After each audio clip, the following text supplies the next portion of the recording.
Hello there. So I had a comment from um so I was looking through my YouTube comments and I found one from a pretty good friend of mine that read, "Man, I love your vids and the effort that you put into them. And also I got typed as an INFP. So can you please make INFP vids cuz I now feel pretty left out?" It's okay, my friend. No need to cry because in this video I'm actually going to be talking about the INFP. Now, what kind of business do I have talking about the INFP, given that I am an ISFJ, and I feel the need to reiterate this for people who haven't watched this video, and that our cognitive stack is made up of the other's unconscious function, suppressed function, and blind spot? I don't know, I just want to talk about them.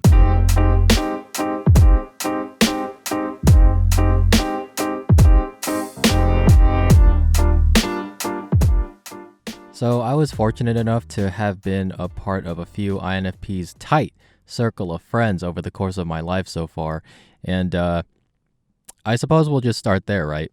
So whereas a friendship with an ISFJ would last for a bare minimum of 5 years, it seems like a friendship with an INFP, provided that you don't get into a falling out with one and that your values align, could very well last the rest of your life. One of the things that stood out to me about hanging out with INFPs, especially being in their inner circle, is how super freaking loyal and considerate they can be. Now, sometimes I'm taken aback by their random acts of kindness, whether that's a souvenir that I didn't ask for but accept as a token of a relevant memory, or a hug that is noticeably tighter than usual, or a long-ass conversation about life. It's kind of, I guess, surreal how nice they can be. Personally, I was skeptical of this behavior when I was just getting to know one of my friends, but once I found that those acts of kindness were from a genuine place, I was like, wow, this is amazing. Nowadays, when I converse with one of my INFP friends, I don't really feel the need to hide portions of myself as much as I used to, and so the conversations are subsequently more free and authentic. Speaking of, authenticity is a word that I hear being used when describing the INFP, and in my experience, that's really not that far off. It seems to me that the more I get to know one, the more that authenticity is wordlessly established. Alongside authenticity, I also feel that they have a strong pull towards familiarity and nostalgia, and maybe even sentimentality. And it's kind of crazy and noticeably detailed about how they go about it. I think it depends on which INFP I hang out with, but when I hang out with one particular one multiple times, I tend to notice that those hangouts have like one consistent vibe. Like with one INFP, I will have a joyride listening to soothing synthwave kind of vibe.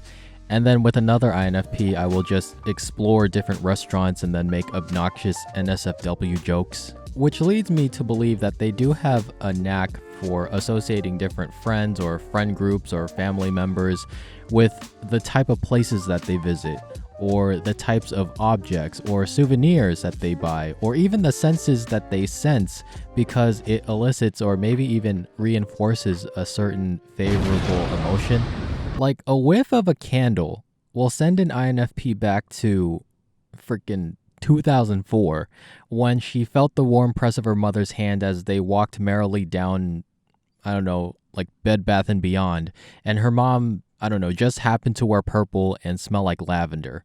Except that now she's like the bystander that looks at the mother-daughter connection. I don't know, I'm just talking out of my ass at this point, but that's what I think is going on when an INFP ruminates about different memories. And as someone who takes time to recognize introverted feeling, my reaction is something along the lines of, what the hell are you talking about? Oh, I see. In terms of our conversations, I think they're pretty good. I say that in a sense that they sort of hit more than they miss, and where they miss, I notice that it's due to the nature of what we talk about in detail. So, like if I were to talk about the particulars of a certain memory that happened, I notice that they tune out. And if they talk about the cinematics of their nostalgic moments, I actually don't hold my attention for that long, but I do feel a need to listen to them. We sort of hit this flow state of conversation noticeably when we go into topics more philosophical, existential. I remember being in a conversation with one of my INFP friends, and we talked about nihilism and the human condition, and then we got depressed, so we talked about like enlightenment and our individual plans for the future and what we actually wanted in life. It actually leads me to talk about what I also notice about the INFP, and that is, well, they tend to talk about the past and the future, but rarely the present. We talked about it already, but yeah, I mean, they have a knack for nostalgia, and they also have a knack for envisioning a near future, but the present is sort of, I really don't want to say non-existent. I don't know, like, where is the present? Thinking about it now, when the conversation is present tense, it's usually, hey, how are you doing? And then I feel a little bit awkward until one of us tells a story about what happened earlier, or actually when we are staring at trees or the sunset or some other thing for a long time, and then we just sit there silently, taking it all in. I guess that's when we're present. But other than that, I don't know. Let's see, what else do I want to bring up? Stereotypes? I don't really understand the whole, they tend to procrastinate and all they breathe is emotion kind of perspective that people have on the INFP. For those people who actually think that, I invite you to play Frogger in a busy highway. First of all, they can manage their emotions like really well. A little too well sometimes. Okay, yeah, so I had a falling out with one because I had no idea what was going on with him until he blew up in my face, but I suppose that's another topic for another time. But generally speaking, they're pretty damn good at keeping their composure, kind of like myself in some way, but they're more refined in that manner. I know another INFP who actually majors in physics, and granted they feel an emotional connection to this, but it just goes to show you that yes, they are more than capable of thinking in a logical manner. I haven't met an INFP who isn't conscientious. They know what it's like to get stuff done. They know they have to get stuff done. I mean, how else do you think they go out and make memories? Like, they need to make some goddamn money. They need to make dough. What the hell is wrong with you people? It's funny because I actually know an INFP who works at a bakery. But I would not disagree if you were to say that an INFP would tend to be a late bloomer. I think that's because generally, and this is just speaking from experience, but they have so many ideas of what they want to do in life, but then they also have a habit of taking some time to explore each one thoroughly before they can filter it down to one or two ideas. And I think that's it. That's really all I have to say about my experiences being around INFPs.